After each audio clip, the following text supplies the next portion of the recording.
Bonjour et bienvenue dans l'édito de Camille.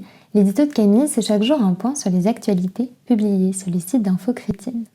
Aujourd'hui, lundi 25 avril 2022, l'Église du Christ.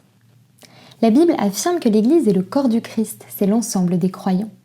Ainsi, nous qui sommes plusieurs, nous formons un seul corps en Christ et nous sommes tous membres les uns des autres. Romains 12, verset 5. Une multitude de congrégations et de chrétiens de par le monde forment ce corps. Plusieurs églises sont justement mises en lumière dans les actualités du jour. À commencer par l'église Saint-Pierre d'Arène à Nice, où le père Krzysztof Rodzinski, d'origine polonaise, et une religieuse qui a tenté de s'interposer ont été blessés lors d'une attaque au couteau survenue dimanche dans cette paroisse. L'agresseur présumé, âgé de 31 ans, aurait fait plusieurs séjours en hôpital psychiatrique et son geste n'aurait a priori pas de caractère terroriste.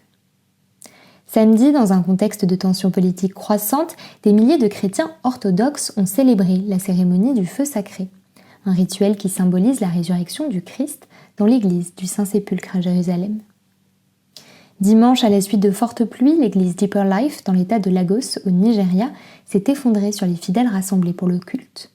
Selon le quotidien nigérian The Cable, 6 personnes auraient été blessées, mais heureusement, aucun mort n'est à déplorer. Et enfin, dans un communiqué publié samedi, l'initiative égyptienne pour les droits personnels a indiqué que le parquet de la Sûreté d'État avait décidé de libérer 9 chrétiens coptes. Ils étaient emprisonnés depuis 3 mois pour avoir manifesté pacifiquement contre le refus des autorités de reconstruire leur église incendiée en 2016. Voilà pour les actualités du jour. Je vous invite à vous rendre sur le site d'Infos Chrétiennes pour en savoir plus. Je vous souhaite une très bonne soirée. Soyez bénis.